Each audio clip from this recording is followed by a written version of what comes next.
Good morning, brothers and sisters. Welcome to the celebration of the Holy Eucharist.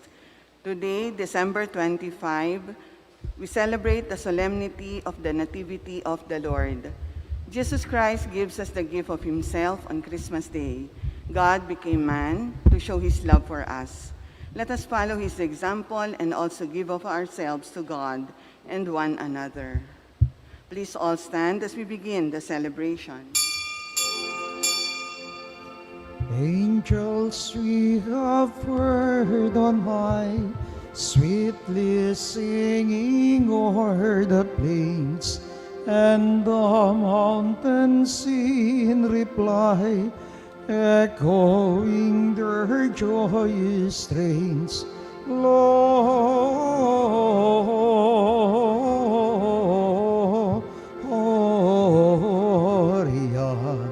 in excelsis Deo, Gloria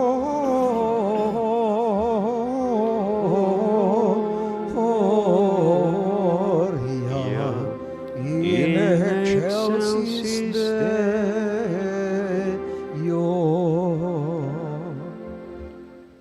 My brothers and sisters, together with your own individual intentions, together with my own personal intentions and the intentions of those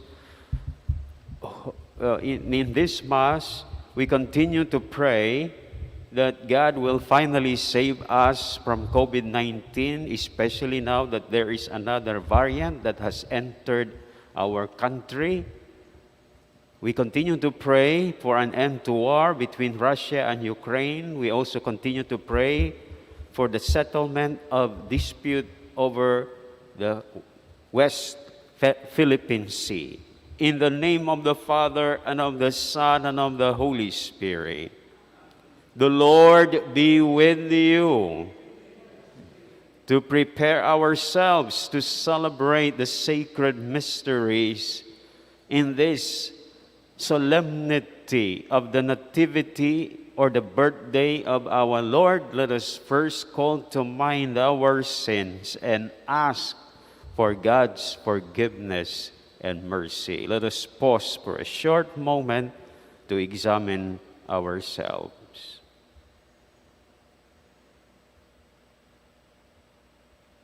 Lord, have mercy. Lord, have mercy. Christ, have mercy. Lord, have mercy. May Almighty God have mercy on us, forgive us our sins, and bring us to everlasting life. Because of God's forgiveness and mercy, let us glorify Him.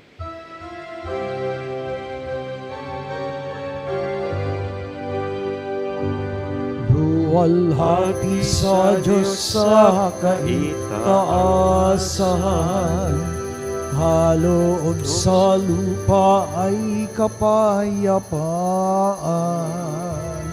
Pinupuri ka, di pinagdarangal, sinasamba ka dahil sa dakila mong kaluwalhatian. Panginoon naming Diyos ari ng langit, Amang makapangyarihan, Panginoong Jesucristo, bugtong na anak ng Diyos, Kordero ng Ama, ikaw na nag-aalis ng mga kasalanan ng sanlibutan. Tanggapin mo ang aming kahilingan, ikaw na naluluklok sa kanan ng Ama. Maawa ka sa amin, ikaw lamang ang banal, Panginoong Jesucristo, kasama ng Espiritu, sa luwalhati ng Ama. Amen, Amen, Amen,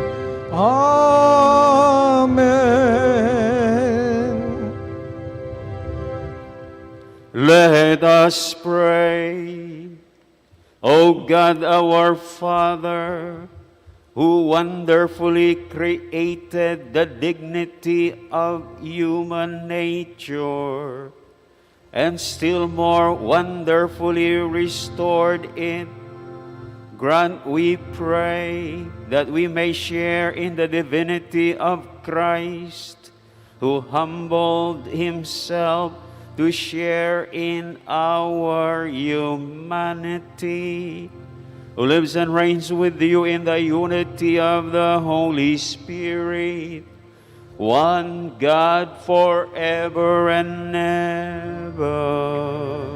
Amen.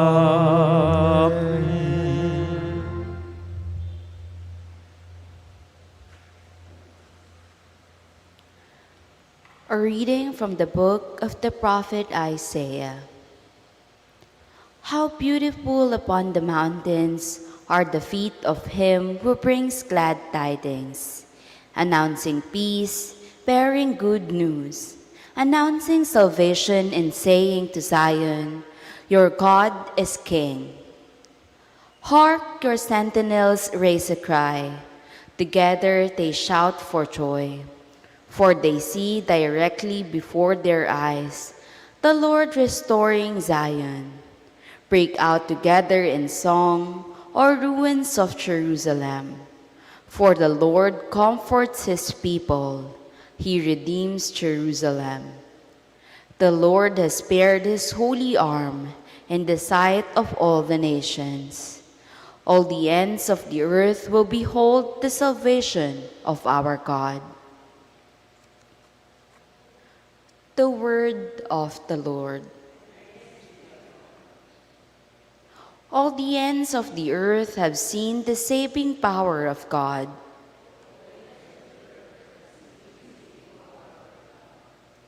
Sing to the Lord a new song, for he has done wondrous deeds. His right hand has won victory for him, his holy arm.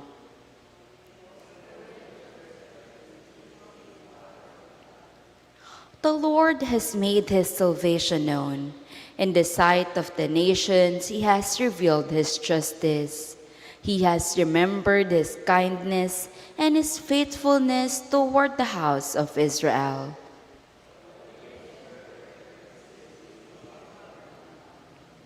All the ends of the earth have seen the salvation by our God. Sing joyfully to the Lord, all you lands. Break into song, sing praise.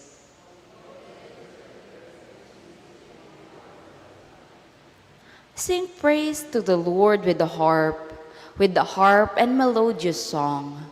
With trumpets and the sound of the horn, sing joyfully before the King, the Lord.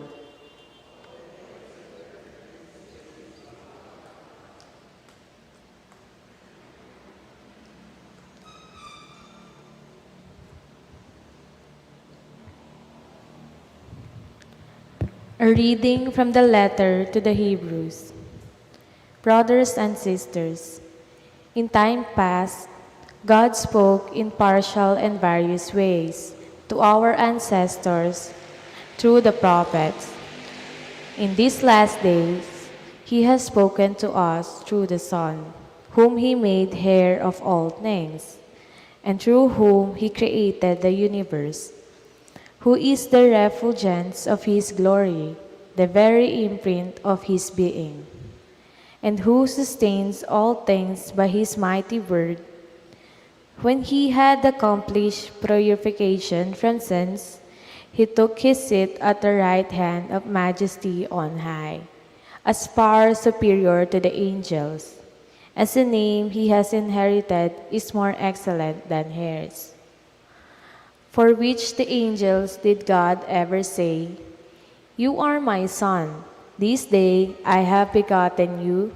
Or again, "I will be a father to him, and he shall be a son to me"? And again, when he leads the firstborn into the world, he says, "Let all the angels of God worship him."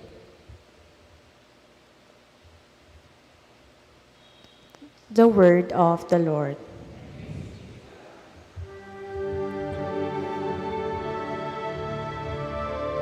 Hallelujah, hallelujah, hallelujah. Hallelujah, hallelujah, hallelujah. Together, a holy day has dawned upon us. Come, ye nations, and adore the Lord. For today a great light has come upon the earth.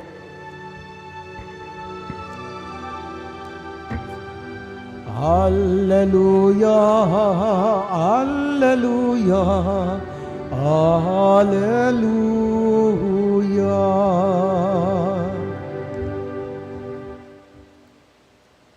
My brothers and sisters, the Lord be with you. And with your spirit. From the Holy Gospel according to John. Glory to you, O Lord. In the beginning was the Word, and the Word was with God, and the Word was God. He was in the beginning with God. All things came to be through him, and without him nothing came to be. What came to be through him was life, and this life was the light of the human race. The light shines in the darkness, and the darkness has not overcome it. And the Word became flesh and made his dwelling among us. And we saw his glory, the glory as of the Father's only Son, full of grace and truth. My brothers and sisters, the good news of our salvation. Praise to you, Lord Jesus Christ. Mga kakapatid, magandang umaga po sa inyong lahat. Mayroon po tayong mga sinasabi na nakakapagpababa at siyempre nakakainsulto sa ating kapwa-tao. Tulad halimbawa kapag sinabi natin sa ating kapwa-tao, hayop ka. Talagang nakakapagpababa at nakakainsulto. Tama po ba? Correct ba yon? Bakit? Dahil sa pagsabi noon, ibinababa natin ang ating kapwa-tao sa mababang antas ng pagiging hayop. Kaya kahit anong kasamaan o kasalanang ginawa ng ating kapwa, wag na wag nating sabihin, hayop ka. Amen ba yun? Subalit, kapag sinabi natin sa ating kapwa-tao, anghel ka, siyempre hindi naman yun nakakapagpababa, hindi nakakainsulto, kundi nagbibigay puri sa ating kapwa dahil itinataas natin siya sa mataas na antas ng pagiging anghel. Ngayon, sa Ebanghelyo ngayong Pasko, sinasabi na ang Panginoong Hesus na anak ng Diyos ay isinilang bilang tao. And the Word became flesh. Ang salita, narinig natin, ang salita ay Diyos, no? At ang salitang ito ay naging nagkatawang tao. at nanirahan sa ating piling. Ngayon, kung nakapagpababa at nakakainsulto, nasabihin natin sa ating kapwa-tao, hayop ka, dahil ibinababa natin siya sa mababang antas ng pagiging hayop, mas lalong nakapagpapababa, lalong nakakainsulto para sa ating Panginoong Hesukristo na isang tao na bumaba sa level natin ng pagiging tao. Napakataas niya. Bumaba siya. Naging tao. Gayunpaman, kahit nakakapagpababa, nakakainsulto, tinanggap ng ating Panginoong Hesus dahil nais niyang tayo ay iligtas sa pamamagitan o mula sa ating pagiging tao, itaas niya sa pagiging mga anak ng Diyos. Kaya ngayong Pasko, ating ginugunita na si Jesus ay naging tao upang tayong mga tao ay magiging mga anak ng Diyos. Hindi po ba? O kung tayong naging mga anak ni Satanas dahil sa ating pagkakasala, ay magiging mga anak muli ng Diyos dahil niligtas niya tayo sa ating mga kasalanan. So tandaan natin mga kapatid, tuwing tayo ay nagkakasala, tayo ay nagiging anak ni Satanas. Dahil sa kasalanan, sino bang pinipili natin? Ang Diyos o si Satanas? Sino? Hindi, kapag tayo nagkakasala, gumagawa ng masama, sino ang pinipili natin? Ang Diyos o si Satanas? Si Satanas. Subalit, mayroon pa rin tayong tsansa na magiging anak ng Diyos muli. Paano? Siyempre, rinisin natin ang ating sarili sa mga kasalanan. Kaya kapag tayo nananatiling may kasalanan, ibig sabihin, gusto nating magiging mga anak ni Satanas. Pero kung tuwing tayo ay nagkakasala, agad-agad tayo nangungumpisal, ibig sabihin, gusto nating mananatiling mga anak ng Diyos. Maliwanag po ba yun? Kaya yung mga hindi nangungumpisal, ibig sabihin lamang niyan, gusto nilang mananatiling mga anak ni Satanas. Pero yung mga nagkasala at agad-agad, hindi mapalagay na may kasalanan siya at agad-agad siya'y lumalapit sa kumpisal, ayun ay magiging anak ng Diyos muli. So, ngayon ay birthday ng ating Panginoong Hesus. Dahil ngayon ay Pasko. At dahil birthday niya, siya dapat ang bibigyan natin ng regalo, ng birthday gift.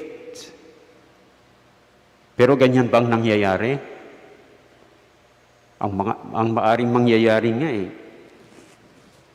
hindi siya nauuna sa ating listahan ng mga bibigyan ng regalo. O di kaya wala nga siya sa ating listahan. Pero ngayon ang kanyang birthday, dapat mayroon po tayong regalo sa kanya. So ang tanong ninyo, ano ba ang pinaka-karapat-dapat at pinaka-kalugod-lugod na regalo sa ating Panginoong Hesus sa kanyang birthday ngayon. So kung naghahanap tayo ng regalo, ito'y maaring kakarapat-dapat at pinaka-kalugod-lugod na regalo sa Kanya. Tularan natin ang ating Panginoong Hesus sa Kanyang pagiging anak ng Diyos na handang bumaba sa antas ng pagiging tao. Na handa siyang yumuko, handa siyang bumaba para makagawa ng kabutihan sa iba. So, number one, tulad niya, tayo'y handang danasin ang nakapagpababa o ang nakakainsulto para itaas ang antas ng ating kapwa. Dito sa ating parokya, ginagawa po natin yan. Alam ba ninyo kung anong ginagawa natin dyan para makatulong sa ating kapwa, para maitaas ang kanilang antas sa buhay? Mayroon po tayong, narinig nyo yung paeskwela ni San Andres? Mayroon bang beneficiary dito? Dahil sa scholarship na ito, binibigyan natin ng tulong ang mga poor but deserving students. Narinig naman yata ninyo, marami ng mga nag-graduate doon at tinulungan ng ating scholarship na ito. So yan ang isang paraan, no? Na makatulong tayo sa ating kapwa na maiangat sila sa kanilang buhay. Dahil kapag sila'y nakapagtapos ng kurso, ay siyempre madaling makahanap ng trabaho. Pangalawa, kung tulad ni Kristo, tayo'y handang danasin ang nakakapagpababa o nakakainsulto, parang tayong mga anak ng Diyos ay mananatiling mga anak ng Diyos dahil sinusunod natin ang Kanyang kalooban. Pagsimula po tayo sa pamilya. Kapag sinabi ninyo sa lahat ng kasama ninyo sa bahay, o linggo ngayon, dapat magsimba tayo. Yan ay isang paraan para tulungan natin ang ating kapwa, lalong-lalo na yung mga miyembro ng ating pamilya na mananatili na mga anak ng Diyos dahil sinusunod nila ang Kanyang kalooban. Maliwanag po ba yun? O, isa pa, bago kayo kumain, kung sasabihin ninyo doon sa mga kasama ninyo sa mesa, bago tayo kumain, dapat magdasal muna tayo. Yun ay isang paraan para tulungan ang ating kapwa na mananatili na mga anak ng Diyos. Dahil sinusunod nila ang kalooban ng Diyos. Na dapat tayo magpasalamat, ini-expect ng ating Panginoon sa anumang biyaya na ating natanggap, ay tayo may magpapasalamat. Marami pang ibang example, no? At ikatlo, tulad ni Kristo, handa nating danasin ang nakapagpababa at nakakainsulto kung ang mga kapwa natin ay naging anak ni Satanas dahil sa kanilang kasalanan. Subalit sa paghimok natin na sila'y bumalik sa Panginoon, magbalik loob sa Panginoon, sa pamamagitan ng kumpisal, yan din, natutularan natin ang Panginoon. Halimbawa, sabihin ninyo doon sa lahat ng miyembro ng inyong pamilya, ngayong Friday, ngayong Sunday, may kumpisal sa St. Andrew from 5:30 to 6:30. Mangumpisal tayo. Linisin natin ang ating sarili sa kasalanan upang tayo magiging mga anak ng Diyos muli. So yan ang tatlo. Naalaala ninyo, kahit mayroon lang tayong nagawa doon na isa o dalawa, mayroon na po tayong karapat-dapat at kalugod-lugod na regalo sa ating Panginoon ngayong kanyang birthday, ngayong araw ng Pasko.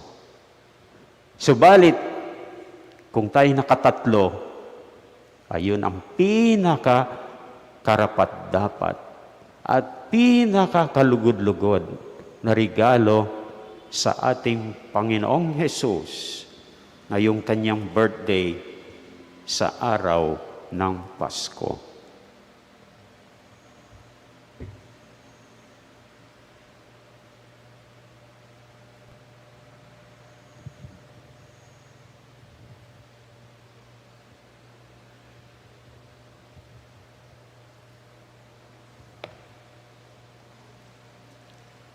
Let us now profess our faith. I believe in one God, the Father Almighty, maker of heaven and earth, of all things visible and invisible.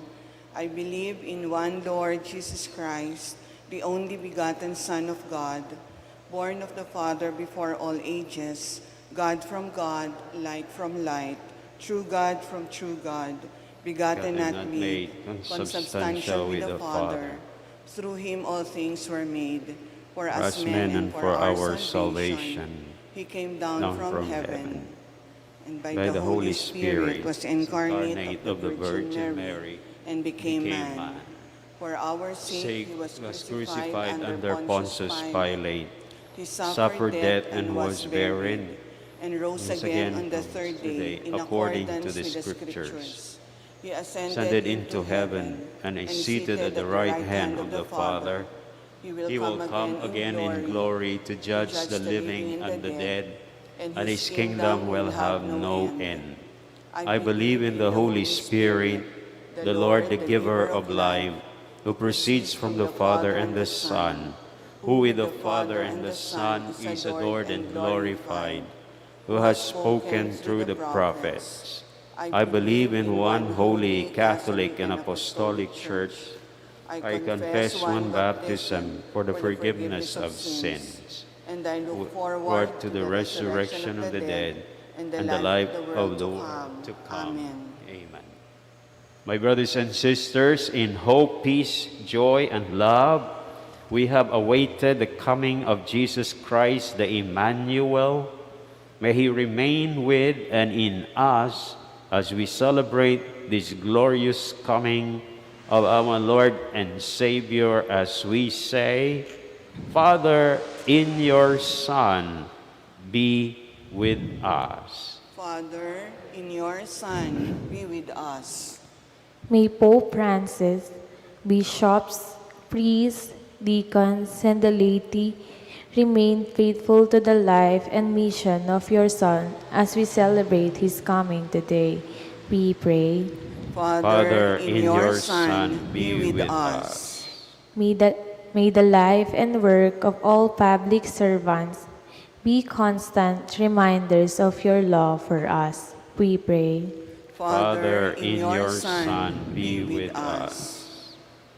May all of us gathered today share the faith, hope, and love we have received from you through your Son. We pray. Father, in your Son, be with us. May you welcome our loved ones who have gone before us into paradise. We pray. Father, in your Son, be with us. May our brothers and sisters who cannot be with their families tonight, frontliners in hospital, migrant workers abroad, soldiers on duty, prisoners in jails, experience the comfort of your presence through generosity and companionship of the people they encounter. We pray. Father, in your Son, be with us.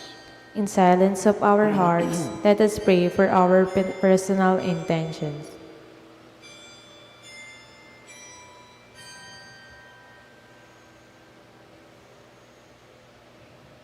We pray.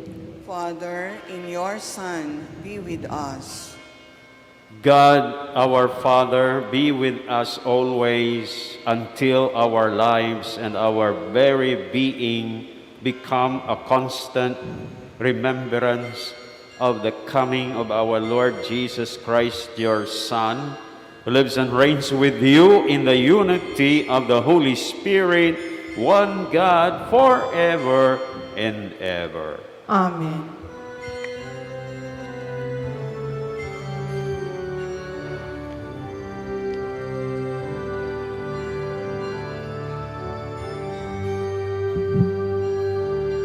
O come, holy faithful, joyful and triumphant. O come ye to Bethlehem.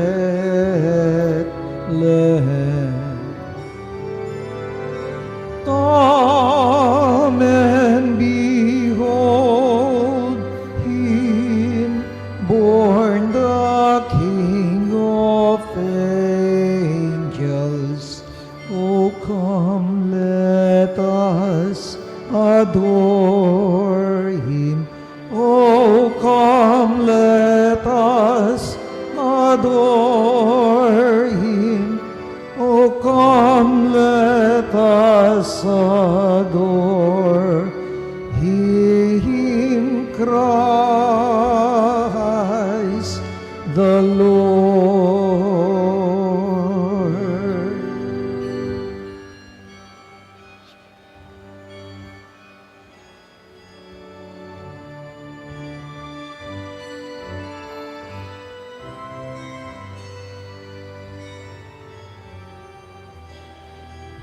Pray, my brothers and sisters, that my sacrifice and yours may be acceptable to God, the Almighty Father. May the Lord accept the sacrifice at your hands for the praise and glory of his name, for our good and the good of all his holy church. Make acceptable, O God, our Father, our oblation on this solemn day, when you manifested the reconciliation that makes us wholly pleasing in your sight, and inaugurated for us the fullness of divine worship through Christ our Lord. Amen. The Lord be with you. And with your spirit, Lift up your hearts. we lift them up to the Lord. Let us give thanks to the Lord our God. It is right and just. It is truly right and just, our duty and our salvation, always and everywhere to give you thanks, Lord, Holy Father, Almighty and eternal God. For in the mystery of the Word made flesh, a new light of your glory has shone upon the eyes of our mind, so that as we recognize in him God made visible, we may be caught up through him in love of things invisible. And so with all the angels and saints, we sing the hymn of your glory as we acclaim.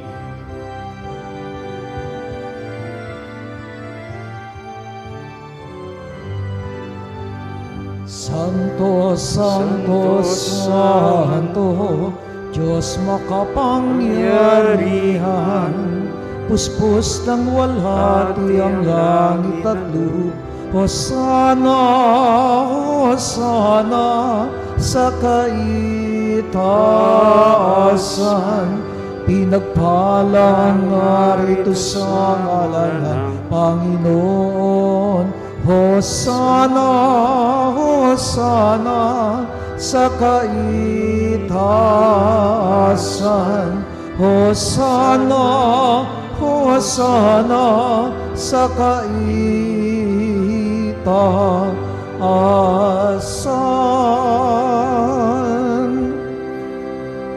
You are indeed holy, O God our Father, the fount of all holiness. Make holy, therefore, these gifts, we pray, by sending down your Spirit upon them like the dewfall, so that they may become for us the body and blood of our Lord Jesus Christ. At the time he was betrayed and entered willingly into his passion, he took bread and giving thanks, broke it and gave it to his disciples, saying, "Take this, all of you, and eat of it, for this is my body, which will be given up for you."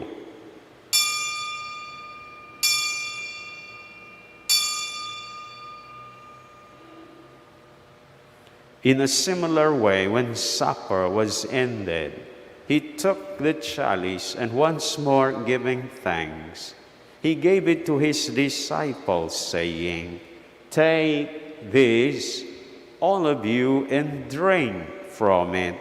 For this is the chalice of my blood, the blood of the new and eternal covenant, which will be poured out for you and for many for the forgiveness of sins.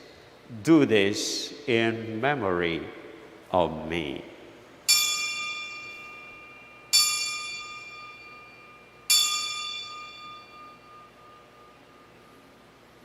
The mystery of faith.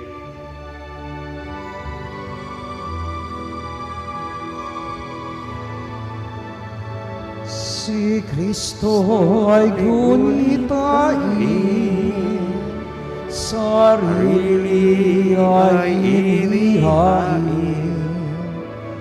bilang pagkaitinumin, pinagsasaluhan natin, hanggang sa siya'y dumating, hanggang sa siya'y dumating. Therefore, as we celebrate the memorial of his death and resurrection, we offer you, O God, our Father, the bread of life and the chalice of salvation, giving thanks that you have held us worthy to be in your presence and ministered to you.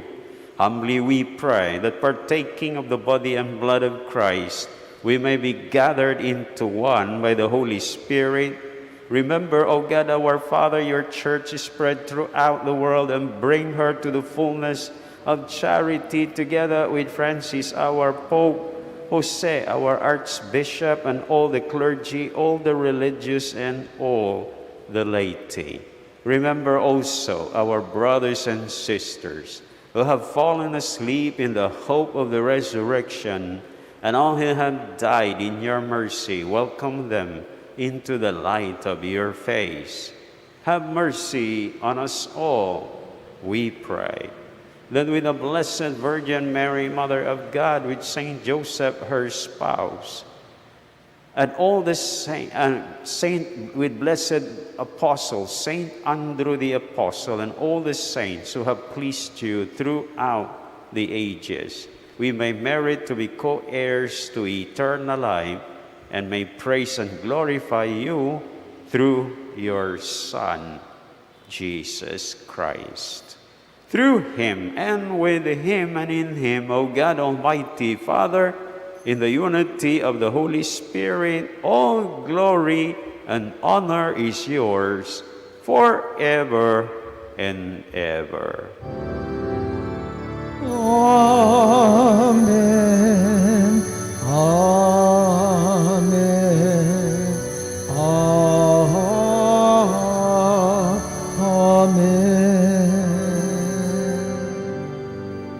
As Jesus taught us, we now have the courage to pray to God our Father in heaven.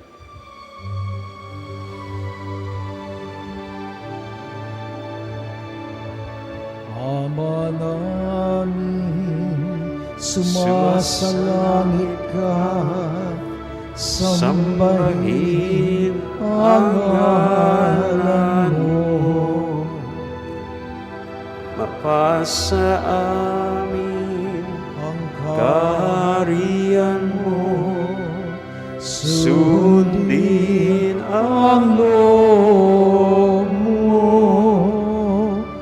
dito sa lupa para ng sa langit. Bigyan mo po kami ngayon ng aming kakanin sa araw-araw at patawarin mo kami sa aming mga sala para ng pagpapatawad namin sa nagkakasala sa amin, at huwag mo kaming ipahintulot sa tukso, at iadya mo kami sa lahat ng masama. Deliver us, O God our Father, we pray, from every evil. Graciously grant peace in our days, that by the help of your mercy we may be always free from sin and safe from all distress, as we await the blessed hope and the coming of our Savior, Jesus Christ. For the The kingdom, kingdom, the power, and the glory are yours, now and forever.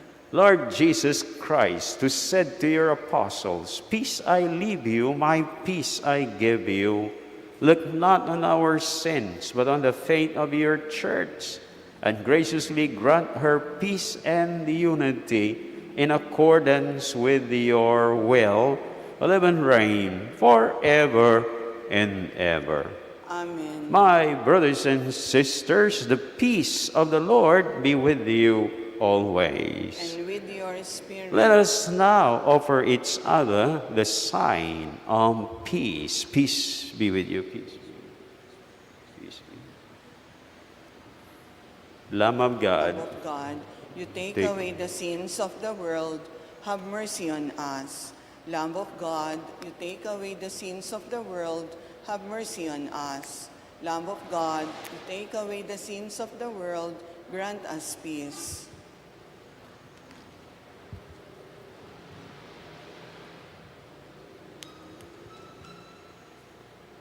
my brothers and sisters, behold Jesus, who was born of the Virgin Mary.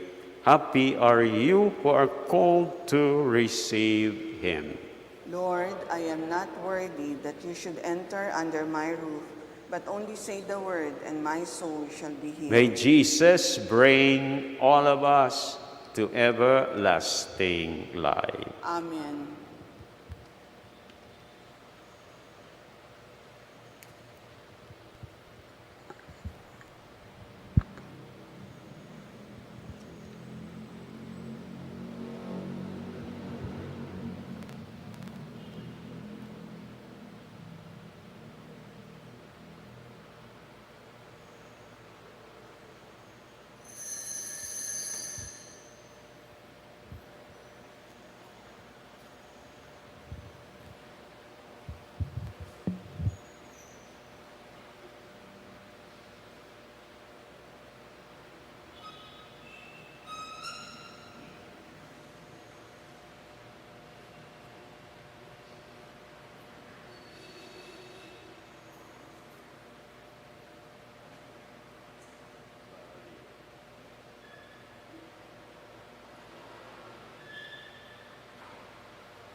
the stars are brightly shining.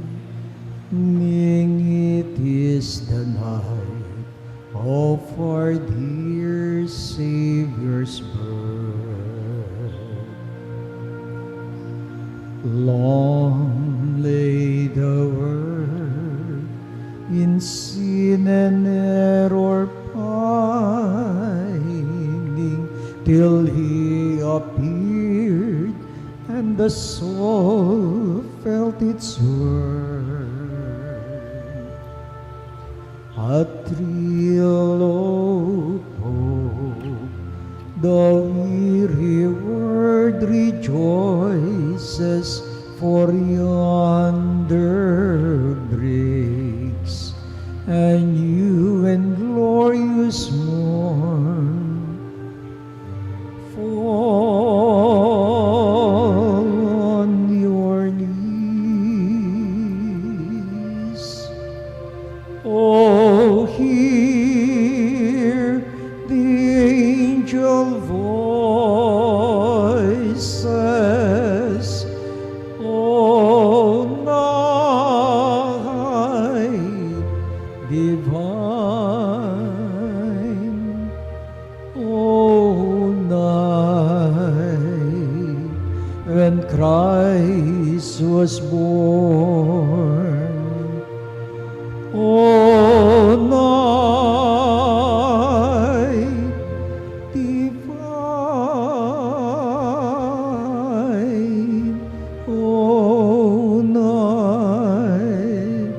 Oh, night divine. Fall on your knees. Oh, hear the angel voices.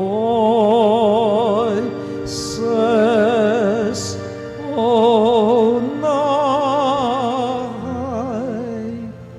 divine. Oh, night when Christ was born. Oh, night divine.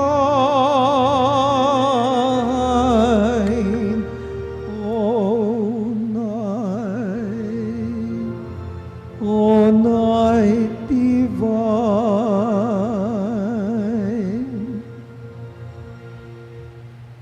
Let us Let's pray. all stand.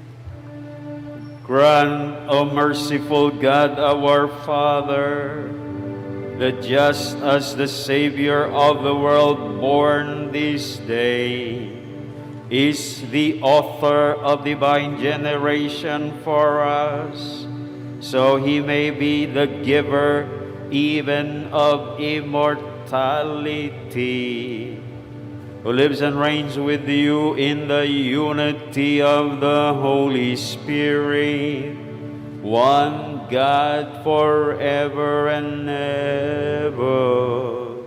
Amen. Please remain standing for the parish announcements. Tomorrow, December 26, Monday, we will resume our 6:30 a.m. Mass. Starting January 3, 2023, a new office hour schedule will be as follows: 8 a.m. to 12 p.m. and 1 p.m. to 5 p.m. Please be guided accordingly. Thank you. Sige. Prayer to Saint Michael the Archangel. Saint Michael the Archangel, defend us in battle. Be our protection against the wickedness and snares of the devil. May God rebuke him, we humbly pray. And do thou, O Prince of the heavenly host, by the power of God, thrust into hell Satan and all the evil spirits who prowl around the world seeking the ruin of souls. Amen. Prayer to the guardian angel. Angel of God, my guardian dear, to whom His love commits me here, ever this day be at my side, to light and guard, to rule and guide. Amen. Prayer for a holy death. Jesus, Mary, and Joseph. I give you my heart and my soul. Jesus, Mary, and Joseph. Assist me in my last agony. Jesus, Mary, and Joseph. May I breathe forth my soul in peace with you. Amen. Praise be Jesus Christ. Now and forever. Jesus, meek and humble of heart. Make our hearts like unto thine, May the Holy Triune God live in our hearts. and in the hearts of all. O Mary conceived without sin.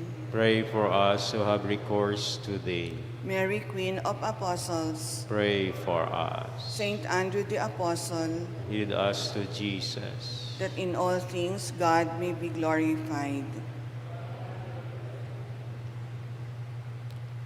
The Lord be with you, And with your spirit. and may the Almighty God continue to bless you all, the Father, the Son, and the Holy Spirit. Amen. Our celebration is over. Go and rejoice because you strive to give Jesus the most fitting and most pleasing gift on his birthday today. Thanks be to God. Joy to the world, the Lord is come. Let earth receive her King.